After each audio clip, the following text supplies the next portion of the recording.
आनंदपुर नाम के एक गांव में शिवा नाम का एक लड़का रहता था और वो एक बाइक मैकेनिक था। उनके पूरे गांव में सिर्फ शिवा का एक ही बाइक मैकेनिक का दुकान था, जिसकी वजह से उसकी कमाई ठीक ठाक हो जाया करती थी। शिवा का अपना एक मकान और गांव के किनारे पर एक छोटा सा खेत था। शिवा की माँ बहुत ही झगड़ालू थी।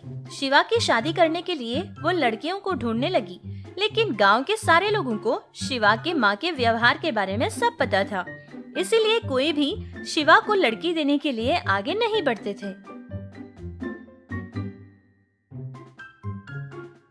ये क्या भैया, मुझे लगा कि आप बहुत ही आसानी से मेरे बेटे के लिए अच्छा सा कोई रिश्ता लेकर आएंगे, लेकिन आप है कि आज तक एक भी रिश्ता नहीं लगा पाए।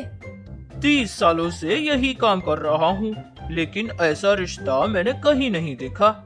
जिससे भी मैंने आपके लड़के के बारे में बात करी थी, सारे लोगों को पसंद आ जाता है, लेकिन जब बात माँ के लड़के की यानी कि आपकी आती है तो पता नहीं सारे लोग कोई न कोई बहाना बनाते हैं और रिश्ते से मना कर देते हैं।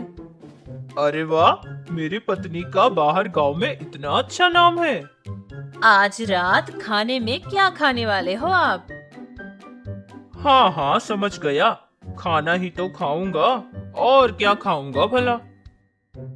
देखिए बहन जी, अब मैं आपके बेटे के लिए किसी दूसरे गांव का रिश्ता ढूंढूंगा, शायद कुछ काम बन जाए। इस तरह कुछ महीने गुजर गए थे। फिर शिवा के लिए एक रिश्ता आया था। लड़की वालों को शिवा के माँ के बारे में कुछ पता नहीं था और उन लोगों ने शादी के लिए हाँ कर दी थी। कुछ ही दिनों में शिवा की शादी हो गई थी। शादी के बाद कुछ महीने सब कुछ ठीक ठाक चल रहा था।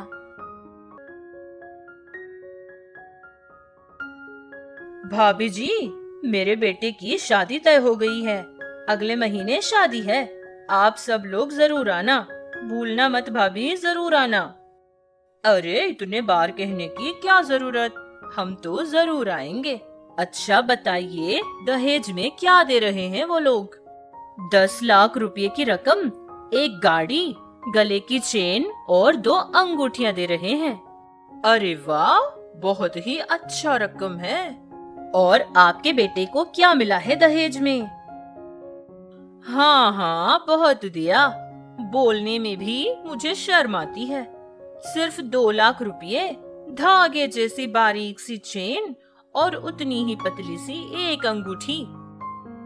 अरे तो आपने इतने गरीब लोगों से रिश्ता जोड़ा ही क्यों था?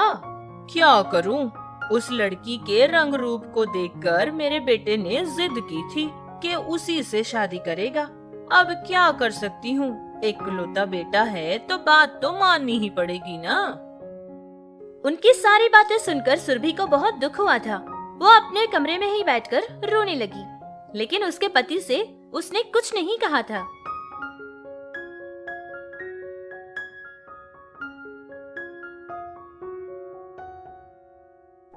सुनिए, आपको मुझसे प्यार है या पैसों से? अरे तुम पागल तो नहीं हो गई हो? ये कैसा सवाल है? तुम तो मेरी जान हो। तुम्हारे आगे करोड़ों रुपए भी मेरे लिए कोई मायने नहीं रखते। सच? पति की कही बातें सुनकर सुरभि को बहुत हिम्मत मिली थी। वो पुरानी सारी बातें भूल गई थी, लेकिन उसकी सास हमेशा कुछ न कुछ कहती और सुरभि को दुख पहुंचाया करती थी। और सुरभि बेचारी भी अपने पति के खातिर सब कुछ चुपचाप सहती रहती थी।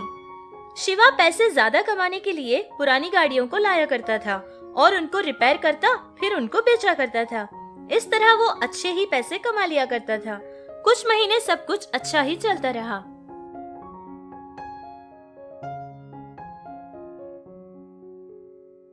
क्या बात है रे शिवा, ऐसे सारे लोगों को एक जगह क्यों जमा किया है? कहीं अलग घर बसाने का तो कोई ख्याल नहीं है ना तुम्हारा? छी माँ, ऐसी कोई बात नहीं है। माँ, मैं कुछ दिनों से पुरानी गाड़ियां लाकर बेच रहा हूँ और मुझे उसके बहुत अच्छे फायदे भी मिल रहे हैं। मेरे पास ज्यादा पैसा नहीं है, इसीलिए एक महीने में 3 या 4 ही बेच पा रहा हूँ, लेकिन गांव के बहुत सारे लोग मुझसे ऐसी गाड़ियां मांग रहे हैं। तो मैंने सोचा कि हम अगर हमारे घर के कागजात गिरवी रखेंगे और कुछ पैसा लेंगे तो मेरे काम में बहुत सहायता मिल जाएगी। ऐसा करने से अच्छे फायदे भी मिलेंगे और 4 ही महीनों के अंदर अंदर सारा कर्जा भी चूक जाएगा। शिवा की सारी बात सुनकर उसकी माँ ने उसकी नहीं मानी थी, लेकिन फिर थोड़ा वक्त गुजरने के बाद उसके बेटे की जिंदगी का सवाल था, ये सोचकर शिवा की माँ ने भी हाँ कह दी थी। लेकिन सुरभि ने शिवा से ये कहा था कि एक और बार सोच ले, लेकिन शिवा ने उस बात पर कहा कि अब उनके साथ सब कुछ ठीक ही होगा। इस तरह वो पैसे लेकर शहर जाता है और 40 पुरानी गाड़ियाँ लेकर आता है, उनको उनके घर के पास रख देता है।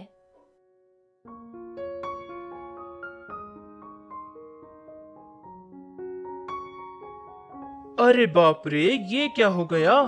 शिवा, अरे ओ शिवा, जल्दी इधर आ तो।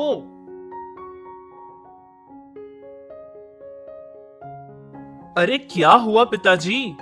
अखबार देखा है क्या तुमने? आज से पेट्रोल का दाम बढ़ने वाला है। 1 लीटर 100 रुपये में बिकेगा। वो बात सुनते ही शिवा को बहुत बड़ा झटका लगा था। उसने कुछ और सोचा था और अचानक से कुछ और ही हो गया था।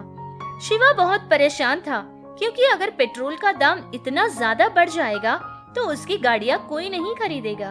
उदास बैठे शिवा को उसकी पत्नी हिम्मत देती है, कहती है कि जब पेट्रोल का दाम फिर से कम हो जाएगा वो अपनी गाड़ियाँ बेच लेगा।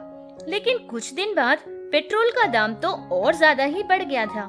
1 लीटर पेट्रोल 150 रुपयों में बिकता था, जिससे गांव के सारे लोग गाड़ियों का इस्तेमाल करना ही रोक देते थे। इस वजह से शिवा का काम पूरी तरह से रुक जाता है। ये सब देखकर शिवा पूरी तरह से टूट चुका था। एक तरफ जो पैसा उसने उधार लिए थे उसका ब्याज बढ़ता ही जा रहा था और शिवा के लिए उसके घर का पोषण करना भी मुश्किल हो रहा था।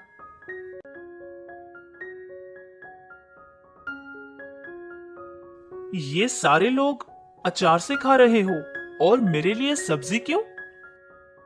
अरे वो कुछ नहीं बेटा, पड़ोस वाली आंटी है ना, उन्होंने अचार बनाया था और स्वाद चखने के लिए थोड़ा सा लाकर दे दिया था, इसीलिए हम लोग खा रहे हैं। तुम्हें तो गैस्ट्रिक की समस्या है ना, बस इसीलिए तुम्हें नहीं दिया था। अच्छा, 4 दिन से आप उस अचार का स्वाद चख ही रहे हो क्या? मेरे ही कारण आज आप लोगों को ये सब झेलना पड़ रहा है। क्या नौबत आ गई है? मैं कुछ नहीं कर पा रहा हूँ, लेकिन मैं पूरी कोशिश कर रहा हूँ आप सब लोगों को खुश देखने की, आप सब लोगों को खुश रखने की।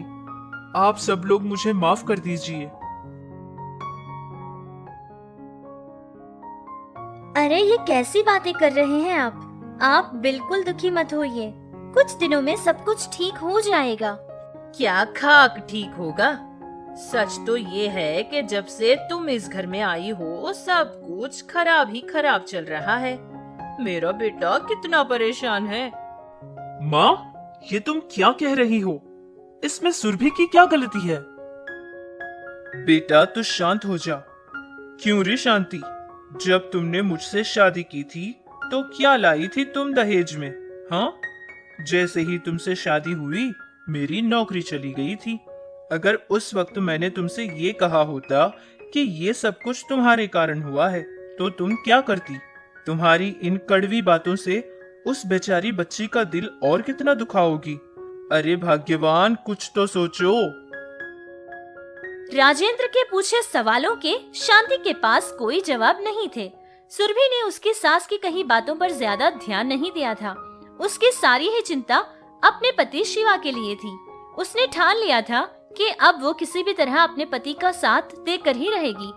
उस रात पूरी तरह वो फोन में ही डूबी रही थी।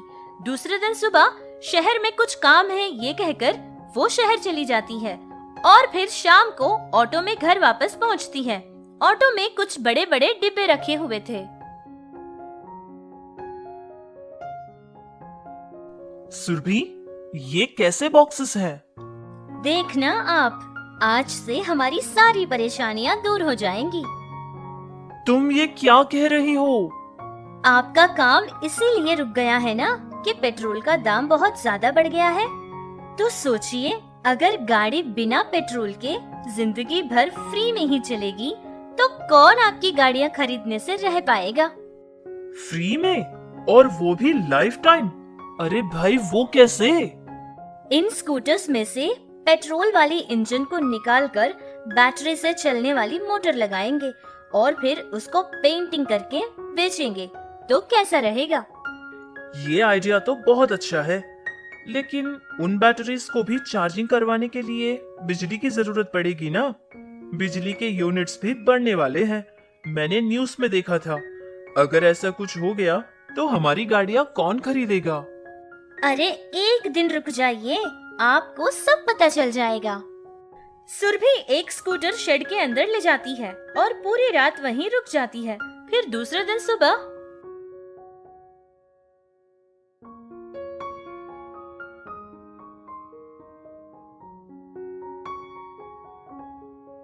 अरे वाह सुरभि, ये गाड़ी तो बहुत अच्छी लग रही है।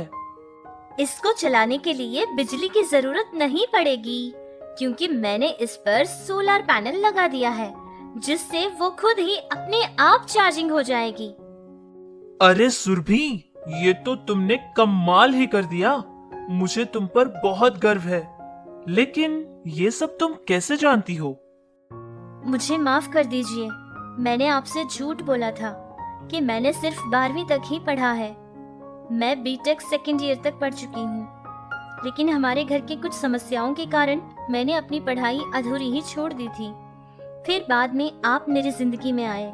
आपको देखते ही आप मुझे बहुत अच्छे लगे, लेकिन मुझे इस बात का डर था कि अगर आपसे शादी करने वाली लड़की आपसे ज्यादा पढ़ी हुई है तो आप उससे शादी नहीं करेंगे।